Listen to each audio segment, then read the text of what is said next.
Pemirsa masih di IDX Langsung Closing dan di segmen ini kita akan review bagaimana jalannya perdagangan di sepanjang hari ini pasca libur panjang akhir pekan. Dan kami ingatkan kembali Anda masih bisa berpartisipasi di WhatsApp interaktif kami di 0812 di 8788 di 3723 seperti yang tertera di layar televisi Anda nantinya. Dan saat ini kami sudah terhubung melalui Zoom bersama dengan Bapak Philip Jeremy selaku Financial Educator dan Technical Analis Sukor Sekuritas. Kita akan langsung sapa saja. Pak Philip, selamat sore, apa kabar Pak? Sorry Mas David, apa kabar? Kabar baik Pak Philip, terima kasih sudah meluangkan waktu di IDX Channel. Pak Philip, indeks harga saham gabungan ini terutama di 30 menit jelang penutupan berbalik arah kembali ke zona merah secara intraday. Hari ini sempat mencoba mendekati ke level 6.800-an. Ketika dari bursa global, bursa Asia lebih cenderung searah ini, tapi dari bursa domestik justru berbalik arah dalam hal ini. Pak Philip, bagaimana analisis Anda, terutama dari posisi indeks harga saham gabungan, apakah level 6.700-an masih cukup rawan dari sisi support sampai sejauh ini? Oke, kalau kita mau bahas dari sisi teknikalnya, kita lihat support kuatnya itu nanti ada di sekitar 6.630. Jadi justru di bawah 6.700. Jadi potensinya masih ada room for correction ya, apalagi kita melihat pergerakan candle hari ini. Apalagi juga kalau kita ngelihat pemberat nih, ya dari beberapa big cap khususnya dari sektor banking juga hari ini mengalami koreksi. Arahnya akan kemana Pak dengan menyisakan 2 hari perdagangan di pekan ini Pak Philip? Ya, sisa 2 hari kalau kita perhatikan pergerakannya menurut saya masih akan cukup terbatas ya. Kemungkinan besar masih akan di atas area 6.700 ya hopefully. Namun kalau koreksi pun kemungkinan akan ke area level 6.660 untuk pergerakan IHSG. Dari analisis Anda, bagaimana Anda melihat sikap dari para investor sampai sejauh ini? Tadi sempat menguat ke 6791. Apakah lagi-lagi investor lebih bersifat hanya untuk trading cepat saja atau trading harian saja, Pak? Kalau kita lihat trennya ya memang dengan kalau kita lihat nih pembukaan hari ini ya di mana penutupan minggu kemarin kalau kita lihat sebelum libur panjang itu kita lihat merah semua, kita lihat semua sektor tutup di dalam zona merah. Nah, kita perhatikan ada beberapa yang rebound, namun khususnya nih kita yang bisa dipantau itu dari big caps, di mana big caps kita perhatikan masih cenderung koreksi. Ya, sehingga memang investor lebih bersifat akan trading pendek karena memang banyak saham-saham yang secara market cap dia lebih besar itu belum terlalu bisa entry karena memang koreksi dan penurunannya yang masih cukup dalam. Jadi sifatnya akan lebih ke intraday sampai ke short trade. Apakah ini termasuk kepada saham-saham perbankan big cap? Pak Philip hari ini juga berbalik arah ke zona merah mengalami tekanan yang cukup dalam setelah memberikan kontribusi yang cukup kuat terhadap indeks harga saham gabungan, terutama di sesi pertama pada perdagangan hari ini. Ya tentunya juga ya, ini kemungkinan besar kita perhatikan ini sell off cukup besar ya. Kalau kita perhatikan juga kemungkinan besar ini karena pergerakan dari asing juga nih, dimana kita perhatikan kalau kita pantau pattern dari pergerakan big caps kita, kemungkinan dalam 5-10 hari terakhir kita lihat 3 dari net foreign sale itu dipimpin semua oleh banking ya, BRI 1,3 triliun, BMRI 652 bio dan BBCA 477 bio. Jadi tentunya ini juga berpengaruh ya karena memang asing sell off yang cukup besar kalau kita lihat bahkan dalam bulan terakhir, jadi itu kemungkinan dampaknya akan cukup besar begitu. Dari analisis Anda Pak Philip, apa yang menyebabkan BBRI cukup masif dijual asing dalam beberapa waktu terakhir? Apakah memang erat kaitannya dengan suku bunga, kemudian ada kekhawatiran, ada sinyal perlambatan kinerja dari perbankan ini, terutama di sepanjang tahun 2024? Ya, yang pertama suku bunga tentunya ya. Cuman karena memang suku bunga ini kan sudah lama gitu. Jadi ini kemungkinan ini cuman additional factor aja. Jadi mungkin bukan menjadi main factor. Yang harus menjadi perhatian adalah memang kinerja dari non-performing loan-nya.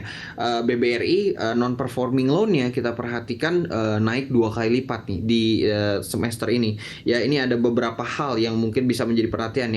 Yang pertama mungkin karena terjadinya restrukturisasi. Ketika kita perhatikan COVID kemarin banyak sekali yang direstrukturisasi restrukturisasi, ini juga bisa menjadi perhatian untuk NPL dari big banks ini. Kemudian yang ketiga juga kita perhatikan bagaimana memang asing lebih memilih untuk memindahkan ke aset-aset yang lebih aman gitu, sehingga duitnya dipindahkan lagi ke dalam negeri gitu, atau keluar justru untuk kita, makanya terjadi net foreign outflow seperti itu. Baik, BBRI hari ini mengalami pelemahan yang paling dalam jika dibandingkan dengan perbankan big cap lainnya. Analisis Anda untuk BBRI 41110 posisi saat ini, dan tadi sempat ke 4240. Oke, BBRI ini kalau kita lihat bentuk dari candlenya ya, bentuk dari candlenya ini sudah menunjukkan adanya potensi untuk reversal, karena ini ada pembentukan semacam inverted hammer atau pola hammer namun terbalik.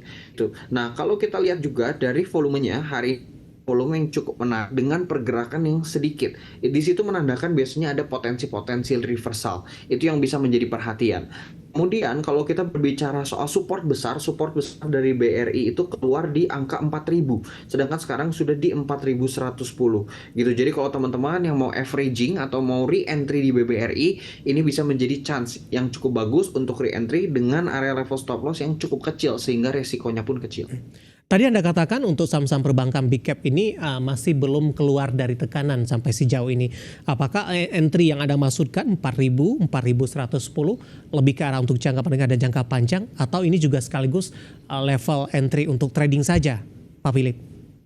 Oke, kalau misalnya kita bisa dapat di sekitar harga 4.000, itu kemungkinan untuk jangka panjang pun saya nggak yakin nih bahwa BBRI ini akan dikasih turun di bawah 4.000. Ya, namun kalau untuk short trade 4.000 teman-teman bisa langsung buy lump sum. Tapi untuk teman-teman yang misalnya mau untuk jangka panjang sekali, teman-teman yang bisa dilakukan adalah kita cicil beli di 4.000. Kemudian kalau memang BBRI ternyata jebol lagi dari level support 4.000, kemungkinan itu akan menyentuh area level 3.750, which seems agak unlikely ya. Tapi kalau sampai ke 3.750, di situ area averaging yang kedua. Baik, selain BBRI, BBCA hari ini juga mengalami tekanan yang cukup dalam setelah tadi sempat beberapa kali bergerak di zona hijau, menyentuh ke level terendahnya di 9.050 di sesi pertama, Pak Philip. Nah, menariknya adalah di penutupan sesi kedua hari ini, level yang sama juga kembali disentuh oleh BBCA di 9.050. Artinya pergerakannya juga tidak kemana-mana. Analisis Anda untuk BBCA? Oke, BBCA juga kalau kita perhatikan, ini kan kalau lihat chart BBCA itu pergerakannya uptrend. Ya, masih uptrend meskipun koreksi. Uptrend setelah koreksi, dan ini sebenarnya menyentuh area konsolidasi, yaitu di area level support 9.000. Untuk BBCA di 9.000 untuk investing jangka panjang ini udah menarik untuk buy ya. Kalau memang koreksi, ini kemungkinan koreksinya kalau teman-teman lihat BBCA itu sempat beberapa hari yang lalu koreksi sampai ke angka 8.750, di mana itu sudah menjadi base yang sangat besar karena dari 8.750 dia mantulnya langsung besar. Meaning di situ ada buying area yang sangat besar. Sehingga di 9.000 kita bisa buy. Nanti kalau koreksi ini kemungkinan tidak akan turun di bawah 8.750, sehingga kalau memang turun lagi ke 8.750 itu buying area yang kedua. Baik, analisis untuk BBCA yang hari ini juga mengalami tekanan yang cukup dalam, pemirsa. Ditutup di 9.050, melemah di 1,63%. Level penutupan hari ini level terendah juga di sepanjang perdagangan hari ini, yang sebelumnya sempat disentuh di perdagangan di sesi pertama. Pak Philip, selain dari perbankan big cap, Pak, teknologi hari ini juga ikut menjadi pemberat GoTo, tampaknya juga menjadi salah satu perhatian dari para investor di sepanjang perdagangan hari ini. Mengalami koreksi cukup dalam di 3,85%, auto reject bawah. Catatan lain adalah level terendah di sepanjang masa untuk GoTo. Meskipun secara intraday sempat menyentuh di bawah level ini. Bagaimana analisis Anda untuk GoTo ketika sahamnya sudah mengalami koreksi yang cukup dalam? Di RUPS kemarin juga sudah disetujui perseroan akan melakukan buyback. Analisis Anda, Pak Philip, untuk GoTo? Ya, kemungkinan untuk GoTo sendiri ini akan kecenderungannya karena fear ya, karena memang market juga cukup ketakutan ya, sehingga mungkin sentimen buyback itu kemungkinan besar investor lebih memilih untuk keluar gitu ya dibandingkan untuk hold, karena dan juga ditambah lagi kan 50 itu udah batas minimal, jadi Ya, investor yang membeli kemungkinan besar dia nggak bisa jual barangnya, sehingga nanti mungkin Goto itu dengan harapan buyback, setelah buyback hopefully dia bisa naik sehingga dia bisa break area resistance-nya, minimal dia bisa naik di atas area 60 lah supaya investor mulai tertarik lagi. Nah di angka 50 ini kan udah tidak banyak yang bisa dilakukan karena ini udah terlalu deras turunnya. Dan juga memang akibat dari full call auction ini investor jadi banyak yang takut ya, karena sekali kena UMA atau sekali kena special notation, saham-saham ini kan langsung dia bisa diperdagangkan di pasar nego gitu. Jadi itu yang mungkin membuat fear of the market juga, sehingga Goto ini memang saya sarankan untuk avoid dulu. Untuk teman-teman yang masih hold ya, ini memang harus bersabar ya, dengan harapan hopefully dengan sahamnya di buyback ini akan at least mendorong sahamnya sehingga ada likuidasi lagi. baik, tapi buyback masih memerlukan waktu begitu Pak Philip, dan juga akan Betul. dilakukan secara bertahap dengan posisi auto reject bawah di Rp50 per saham di penutupan sesi kedua hari ini ataupun di sepanjang perdagangan hari ini. Kemana arah Goto selanjutnya, dan ketika skenario-nya Goto juga menembus di bawah level Rp50 per sahamnya? Oke, ini agak susah ya untuk menilai kemana Goto ini pergerakannya selanjutnya. Karena setiap kali Goto ini membentuk area level supportnya selalu jebol. Ya, kalau kita berdasarkan, kalau kita lihat sebenarnya ini juga belum ada potential rebound gitu. Kenapa bisa dikatakan belum ada potential rebound? Karena memang untuk Goto sendiri kita lihat ini udah nggak ada support yang lebih bawah lagi dari 50. Sehingga kalau seandainya ada pantulan pun ini kemungkinan arahnya akan di sekitar 59 sampai 60. Tapi so far ya kemungkinan Goto ini pergerakannya akan cukup minim di dekat area 50 ini. Belum direkomendasikan Pak Philip, apakah buy on break nanti di atas 60 seperti yang sudah Anda sampaikan sebelumnya? Betul, lebih wise untuk kita buy on breakout di atas 60 dengan catatan kita perhatikan juga volumenya. Apakah volumenya mendukung untuk lanjutan breakoutnya. Tapi lebih ke arah jangka pendek dan menengah, Pak Philip? Betul, itu mungkin lebih jangka pendek ya. Kemungkinan Mhm. akan lebih ke jangka pendek. Baik, analisis untuk Goto yang hari ini ikut menjadi pemberat untuk indeks harga saham gabungan sehingga laju untuk ke 6.800-an tidak bisa ditembus di sepanjang perdagangan hari ini, di mana sektor teknologi juga mengalami koreksi yang cukup dalam. Pak Philip, kita hold terlebih dahulu. Saya akan coba sampaikan updatean penutupan perdagangan di sesi kedua hari ini dan juga beberapa informasi grafis yang berhasil dihimpun oleh tim redaksi kami.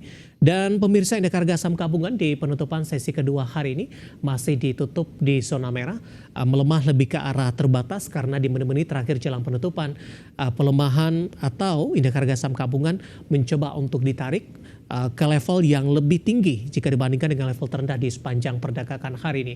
Di mana indeks harga saham gabungan ditutup melemah di 0,12% di level 6.726,916. Level terendah hari ini di 6.698,848 dan level tertinggi di 6.791,527. Dan langsung saja pemirsa, kita ke grafis yang pertama. Kita akan coba lihat bagaimana updatean penutupan beberapa indeks lainnya di sesi kedua di perdagangan hari ini. Dapat Anda saksikan grafis yang pertama di layar televisi Anda.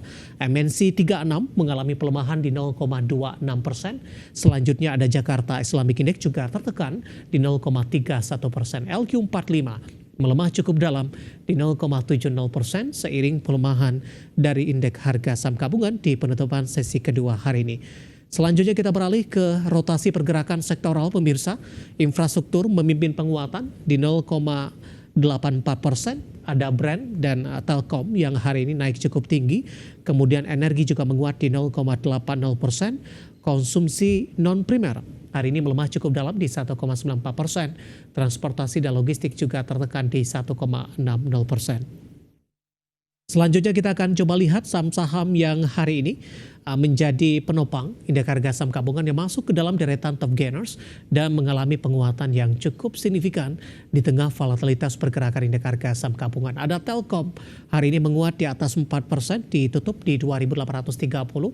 SMGR juga menguat di 3.510. BRIS hari ini naik tinggi menguat di 2.410 dan Inco ditutup di zona hijau di 4.120. Selanjutnya kita akan coba lihat saham-saham yang hari ini mengalami tekanan yang cukup dalam pemirsa dan menjadi pemberat untuk indeks harga saham gabungan. Dari perbankan mid cap pada BBRI ditutup melemah di Rp4.100 per saham, Goto juga tertekan di Rp50 per saham, Boga ditutup di zona merah di Rp830 per saham, dan BRPT juga melemah di Rp905 per sahamnya. Itu dia debutan penutupan perdagangan di sesi kedua hari ini dan semoga bisa menjadi referensi untuk Anda, terutama dalam menghadapi perdagangan di keesokan harinya.